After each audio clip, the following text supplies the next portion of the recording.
Working drawing पे काम करते हैं। वर्किंग ड्राइंग में बहुत सारी डिटेल्स होती है, बहुत सारी चीज़ें होती हैं, बहुत सारे कॉन्सेप्ट होते हैं एंड बहुत सारे स्टैंडर्ड होते हैं। जब तक हमें कोई चीज़ नहीं पता होती है तो हम लोग ये सोचते हैं कि हम लोग प्लानिंग करेंगे और कहीं से कुछ भी चीज़ें मेंशन कर देंगे। एक्चुअली होता क्या है कि हर एक चीज़ को सिस्टमेटिक वे में डिज़ाइन करें and on the basis of standard. ये बहुत इम्पोर्टेंट। एक तो प्लान होता है ऐसा जो सभी लोग बनाते हैं, कुछ ऐसा बिल्कुल सिंपल सा। हम लोगों को लगता है कि हमारा बेस्ट है, बहुत परफेक्ट है, पर ऐसा होता है। इसके आगे की बहुत सारी डिटेल्स होती है। एग्जाम्पल, अगर हम कोई प्लानिंग कर रहे हैं तो प्लानिंग में मुझे कहाँ पर बेडरूम देना है, कहाँ पर ड्रेस, कहाँ पर वॉशरूम, कहाँ पर सेटबैक, कहाँ पर डाइनिंग एरिया, मुझे ये सारी चीज़ें मेंशन करना होती हैं on the basis of vastu. Vastu किसी एक सिटी की, किसी एक कंट्री की बात नहीं है, ये हर जगह लागू होता है जहाँ जहाँ वर्क होता है आर्किटेक्चर और इंटीरियर, कुछ कंट्रीज को छोड़ के। वास्तु ही बहुत इंपॉर्टेंट है। आज के टाइम में क्लाइंट हर एक चीज़ की डिटेल मांगता है on the basis of vastu. पूरे का पूरा इंटीरियर मांगेगा सिर्फ वास्तु की बेसिस पे, प्लानिंग करवाएगा सिर्फ वास्तु की बेसिस पे। एक सबसे बड़ी प्रॉब्लम हम लोगों के साथ भी क्या है कि हम लोगों को ये नहीं पता है कि बेसिक स्टैंडर्ड क्या होती है। किसी ने कहा कि मास्टर बेडरूम बनाओ, मुझे पता नहीं कि मास्टर बेडरूम का साइज क्या है। किसी ने पूछा कि एक स्लाइडिंग डोर हमें देना चाहिए, हम कितना दें, मुझे पता ही नहीं। किचन हम दे रहे हैं तो किचन में हमारा कितना किचन काउंटर टॉप आएगा, मुझे पता ही नहीं। बेसिक बहुत इम्पोर्टेंट। और हर एक रूम के साइज क्या क्या होने चाहिए, ये बहुत इम्पोर्टेंट है।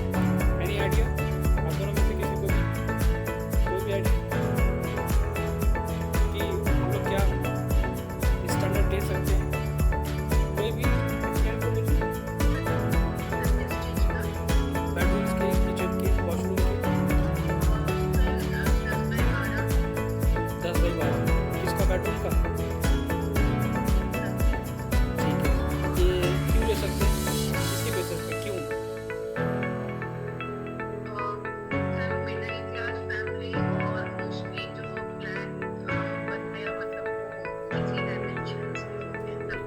अच्छा ठीक है, तो ये डायमेंशंस किसने बताए?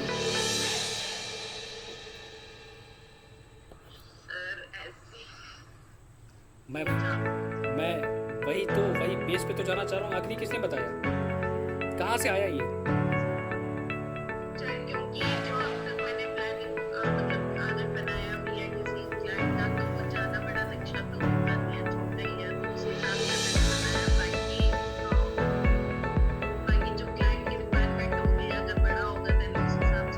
कोई रिक्वायरमेंट नहीं है, कोई रिक्वायरमेंट नहीं है। क्लाइंट कुछ नहीं बोलता है। विजय, आपको क्या लगता है क्या क्या साइज होने चाहिए?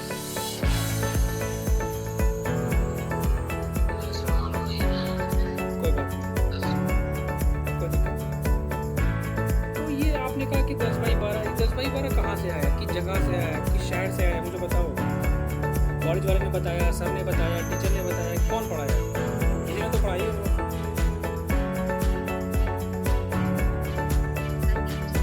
टीचर। अब उस टीचर से ये क्वेश्चन कर लेते कि 10x12 आपने किसके बेसिस पे लिया? सबसे बड़ी प्रॉब्लम यही है कि हमको जो बताया गया है हम उसको फैक्ट मान लिया। हमको जो बताया हमने उसको फैक्ट मान लिया। क्यों? एक क्वेश्चन मार्क हमेशा लाइफ में लगा के रखो, क्यों? भाई अगर मैंने एग्जांपल लो, अगर किसी ने आपसे क्वेश्चन कर लिया आखिर ये स्टैंडर्ड कहाँ से आया, फिर क्या कहोगे? हमारे टीचर थे राकेश शर्मा, उन्होंने बताया। राकेश शर्मा से कहोगे तो उन्होंने कहा था हमारे टीचर ने बताया। तो ये चीज मत चली जाएगी, लेकिन फैक्ट नहीं आएगा सामने। ये बहुत इंपॉर्टेंट है। तो होता क्या है कि नॉर्मली हर एक कॉलेज में, हर एक इंस्टीट्यूट में, कोचिंग सेंटर में ब्लैक बोर्ड पे, व्हाइट बोर्ड पे लिखवा दिया जाता है, बच्चों नोट कर लो 10x12, 12x12, 12x15, 12x16, 16x16, 8x6, 8x8 क्या है बेटा साइज है। ठीक है सर, ये एक सबसे बड़ी कमी। आर्किटेक्ट, जो एक आर्किटेक्ट होता है और जो एक सिविल इंजीनियर होता है, एक डिप्लोमा होल्डर होता है, इन सब में क्या डिफरेंस है?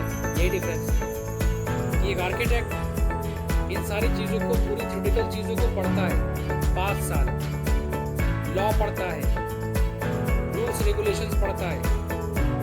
लॉ मीन्स एलएलबी वाला लॉ नहीं, जो स्टैंडर्ड्स होते हैं लॉ की बात करें, तो ये सब चीज़ें उसको पता होती है, हम लोगों को नहीं पता। इसलिए ये इम्पोर्टेंट है। हमारी ड्राइंग में क्या क्या चीज़ें होनी चाहिए, मैं इसके आगे बात डिस्कस करूँगा। स्टार्टिंग कैसे करें? सबसे पहला बेस हमारा यही से आ गया कि आप प्लानिंग जब करोगे तो प्लानिंग में क्या क्या इंपॉर्टेंट चीज़ें हैं।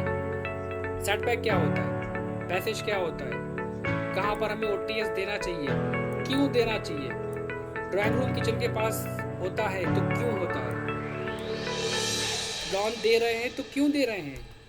अभी मैं क्वेश्चन करूँगा लॉन क्यों दे रहे हैं, तो आप कहोगे कि सर लॉन दे रहे हैं ताकि थोड़ा सा गार्डनिंग करेंगे, प्लांट्स यूज करेंगे।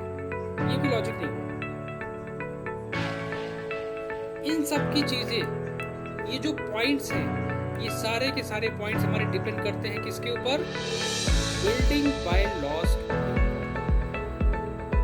मतलब बिल्डिंग के rules regulations, standard thumb rule जिनको आप फॉलो करेंगे अपनी ड्राइंग में, that are all called building bye laws.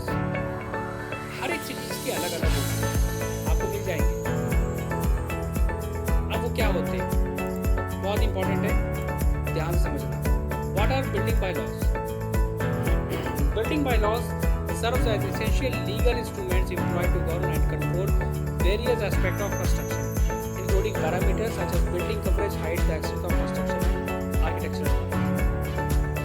बहुत सारे एस्पेक्ट्स हैं जो इसमें कवर होते हैं कंस्ट्रक्शन में, like parameters such as building coverage, height, हर एक चीज़ में बिल्डिंग बाय लॉज है। लेकिन अब बिल्डिंग बाय लॉज क्या क्या चीज़ें कवर करता है, पहले हम उस पॉइंट की बात।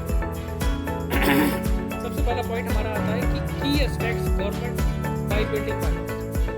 क्या क्या है वो की एस्पेक्ट्स, मतलब कि थंब रूल क्या क्या है जो हमें अपनी प्लानिंग में लेना चाहिए। सबसे पहला हमारे पास आता है सेटबैक। सेटबैक या building line.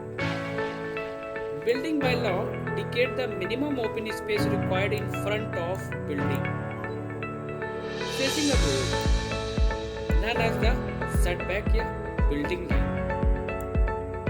And these regulations aims to maintain street aesthetics, prevent overcrowding and enhance safety by improving visibility. Setback area can also be decomposed as parking areas and green areas. कहने का मतलब क्या है, simple word में explain कर देते हैं कि सेटबैक या बिल्डिंग लाइन का मतलब होता है कि बिल्डिंग वाला कह रहा है कि आप अपने घर के सामने वाले हिस्से में जो फ्रंट फेस हो रोड का, वहां पर आप ओपन स्पेस छोड़े मिनिमम, और जो आप ओपन स्पेस छोड़ते हैं उसको कहा जाता है सेटबैक या बिल्डिंग लाइन। क्यों छोड़ा जाता है, अब ये पॉइंट भी समझ। अभी मैंने क्या बोला था कि हम लॉन क्यों छोड़ते हैं, कुछ नहीं पता, इसलिए छोड़ा जाता है। These regulations aims to maintain street aesthetics and prevent overcrowding. Overcrowding को रोकने के लिए streets के fundamental के streets के overcrowding को maintain करना। बहुत बनाओ चीजें आपस में। And enhance safety by improving visibility. ठीक है, जिसे कहते हैं पार्किंग स्पेस या ग्रीन एरिया, कुछ भी कह सकते हैं। ये बिल्डिंग बाय लॉज की। आप कहोगे मैं किसकी बात कर रहा हूँ, मैं बात कर रहा हूँ इसकी। कोशिश करो प्लानिंग में ओपन स्पेस, ओपन पार्ट छोड़ने के लिए, ताकि हम उसको कवर कर सकें, ताकि हम अपने फर्स्ट फ्लोर पे बालकनी दे सकें। बहुत सारे पॉइंट हैं, एक पॉइंट नहीं है।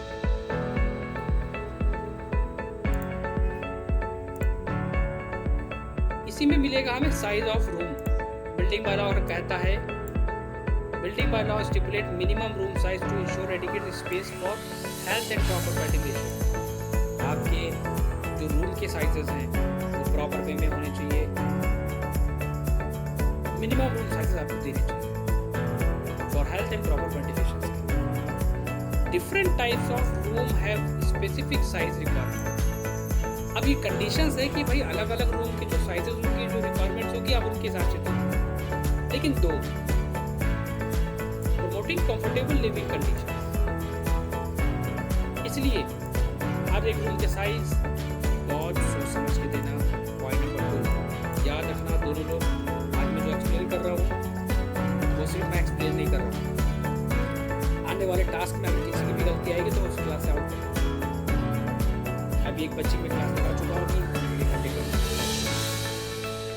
Height of building. The height of buildings is determined based on street. अब बहुत सारे लोग कहते हैं कि अरे बिल्डिंग की हाइट कितनी ले, 10 फीट ले लो, 11 फीट ले लो, कोई कहता है 10.5 ले लो, पता ही नहीं। कोई कहेगा हमारे यहाँ 11 चल रही है, कोई कहेगा हमारे यहाँ 10 चल रही है। ऐसा नहीं बिल्डिंग की हाइट है, पता नहीं, ऐसा लग रहा है फैशन शो है कि चेंज हो रहा है, कॉन्सेप्ट भी नहीं क्लियर है। बिल्कुल क्लियर वर्ड में बोला, height of building, the height of building is determined based on street. Street के ऊपर डिपेंड करता है, स्ट्रीट की विड्थ के ऊपर डिपेंड करता है to maintain urban aesthetics and safety. And narrow streets have lower height allowance. गली मोहल्ले में आसपास देखा होगा जो कंस्ट्रक्टेड एरियाज होते हैं उन जगहों पे लोअर हाइट अलाउंस दिया गया है। जो लोग दो मंजिला 3 मंजिला 6 मंजिला खड़ा कर लेते हैं ना, इलीगल है, ये भी याद रखना। लेकिन कोई सब चीज़ों को फोकस नहीं करता। Lighting and ventilation, building codes mandate the provisions of windows and ventilators to ensure sufficient room lighting and ventilation, and the minimum opening areas are stipulated for different climate conditions. कहने का मतलब ये है कि building वाला कहता है कि आप अपनी प्लानिंग में प्रॉपर लाइटिंग एंड वेंटिलेशन होनी चाहिए। बहुत सारे केसेस में हमने क्या देखा है, साहिल देखो कुछ खाना तो नहीं चल रहा है, हमने क्या देखा है कि कोई बच्चा प्लानिंग कर रहा है, हम एक काम करते हैं, हम इसकी विंडो बाहर निकाल देंगे अपने मन से, इसकी विंडो हम बाहर निकाल देंगे। ये हो गया वेंटिलेशन। किचन दे रहे हैं, इसकी विंडो हम बाहर निकाल देंगे। अरे महाराज, आने वाले टाइम में यहाँ पर किसी का घर बनेगा तो विंडो क्या तुम उसकी दीवार के अंदर तोड़ के दोगे वेंटिलेशन? यहाँ पर कोई बिल्डिंग बनेगी तो क्या तुम ड्रिल मशीन से तोड़ के उसके घर के अंदर दोगे वेंटिलेशन? ये भी तो सोचो जरा। 60% या 70% बच्चे यही करते हैं, सारे वेंटिलेशन बाहर दे देते हैं, और ये चीज गलत है। क्या बोला अभी उन्होंने, क्या समझा है? Lighting and ventilation, sufficient room lighting and ventilation. अब रूम लाइटिंग के लिए क्या करोगे? ओपन स्पेस छोड़ो, सेटबैक छोड़ो, ओटीएस दो, लेकिन किसी घर में विंडो मत।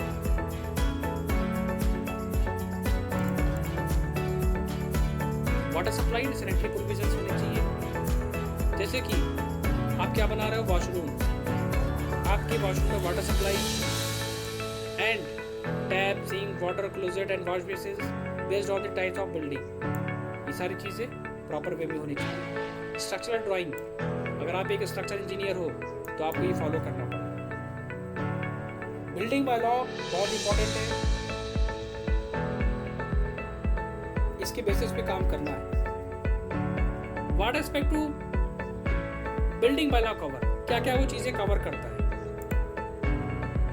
Area and use, building height proper, building coverage, FSI, setback and projection होने चाहिए, पार्किंग फैसिलिटी होनी चाहिए, fire safety, basement, green space, open space, every facilities in your project, elevators, sewerage, water supply, power supply, waste management, rain water harvesting. इतने concept चाहे कोई भी building बनाओ उस बिल्डिंग के कैटेगरी के हिसाब से मस्ट है। ये मत सोचना कि घर के अंदर रेजिडेंशियल है तो रेजिडेंशियल, कमर्शियल है तो कमर्शियल। इतने point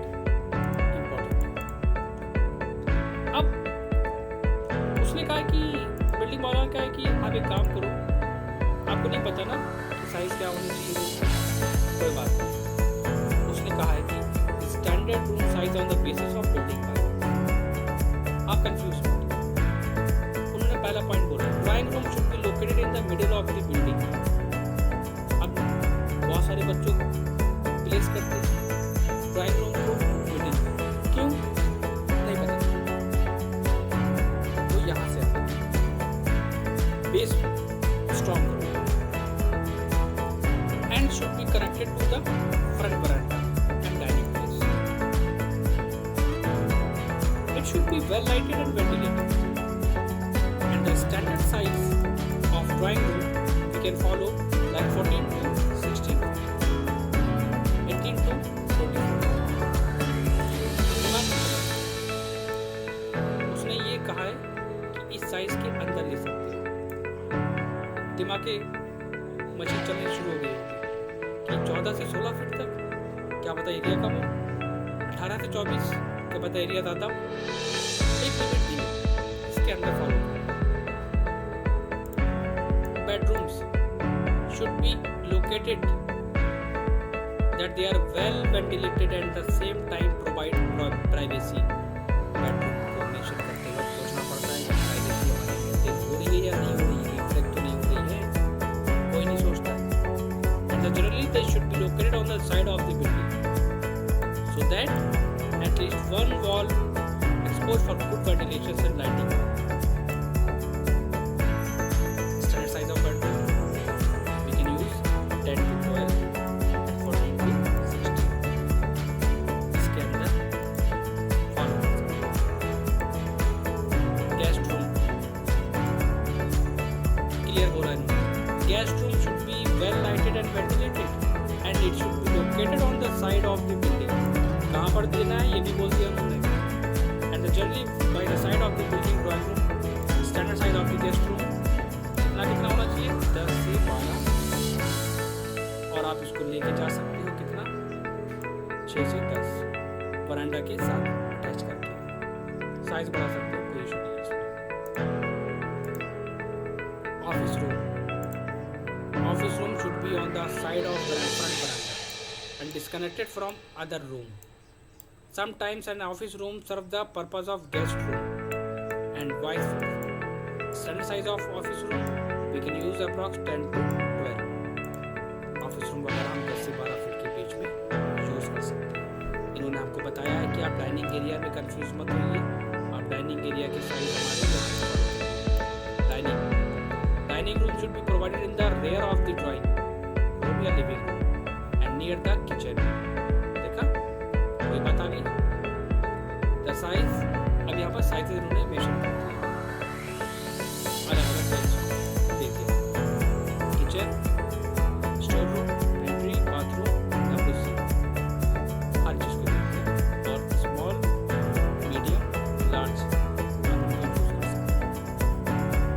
size of children room. The size of the children room should be similar to the size of normal bedroom. The standard size of given below: small, medium, and large.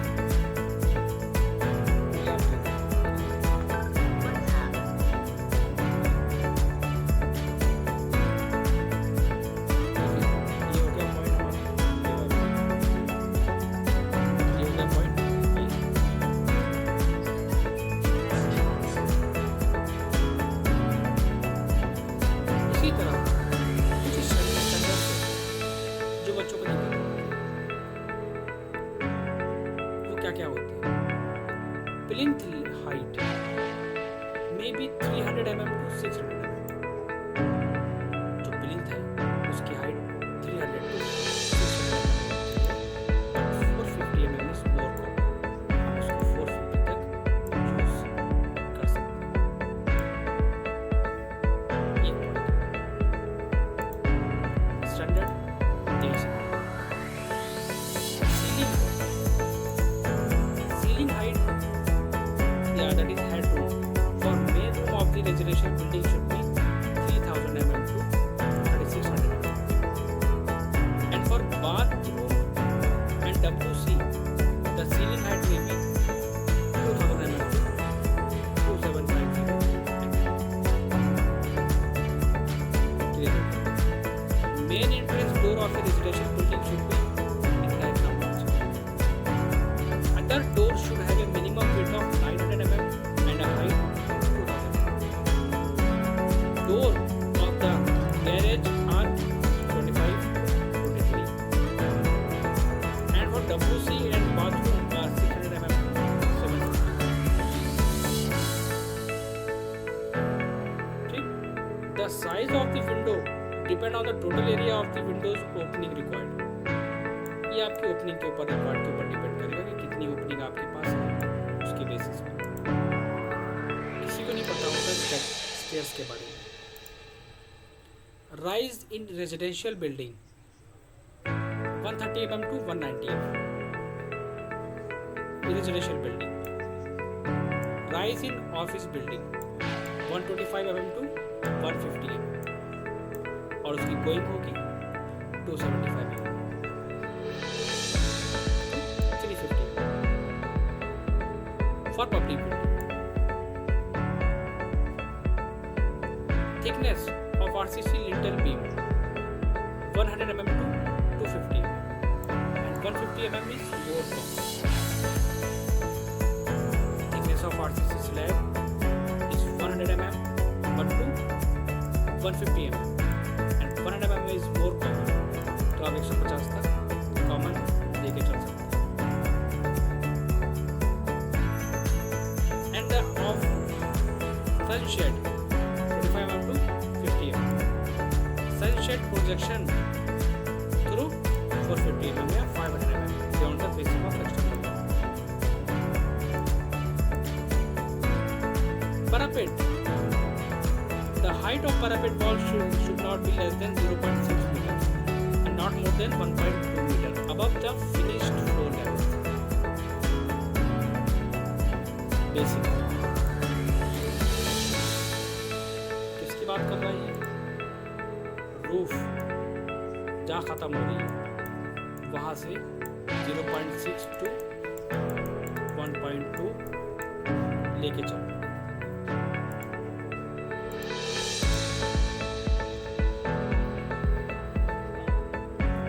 बात आती है यहाँ पर कुछ और चीज़ों की, जैसे कि क्या साइट प्लान क्या मतलब क्या होता है, की प्लान का मतलब क्या होता है, बहुत सारी चीज़ें होती हैं।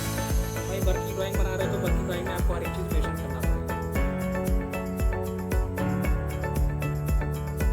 साइट प्लान का मतलब होता है कि a site plan layout is a detailed drawing that shows the proposed location, dimensions and features of a specific project on the site, and it usually include information such as the building footprint, parking, landscaping and मतलब एक drawing हमारी बनती है site plan की और उसको बनाया जाता है इसीलिए ताकि लोकेशन पता करो, हम लोकेशन को हम देख सकें कि कहाँ पर ड्राइंग है हमारी, कहाँ पर साइट चल रही है और उसके आसपास का क्या क्या एरिया है।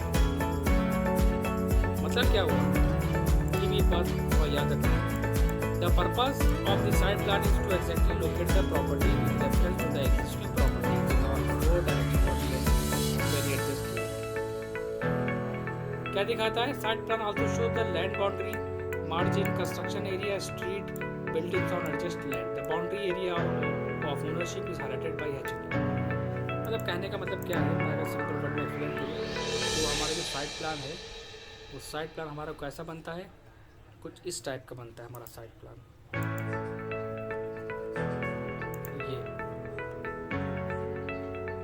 ये होता है साइट प्लान जिसमें दिखाया गया है 30 फीट की रोड है, यहाँ पर एक साइड एक 30 फीट की ये रोड है, हमारी ये प्रॉपर्टी है, उस प्रॉपर्टी को हैचिंग के थ्रू मेंशन कर दिया और यहाँ पर हमारे पास क्या है लैंडस्केपिंग है वो दिखा दिया। क्या है एक लोकेशन बता दी कि आप इजीली अपनी साइट पे पहुँच जाए।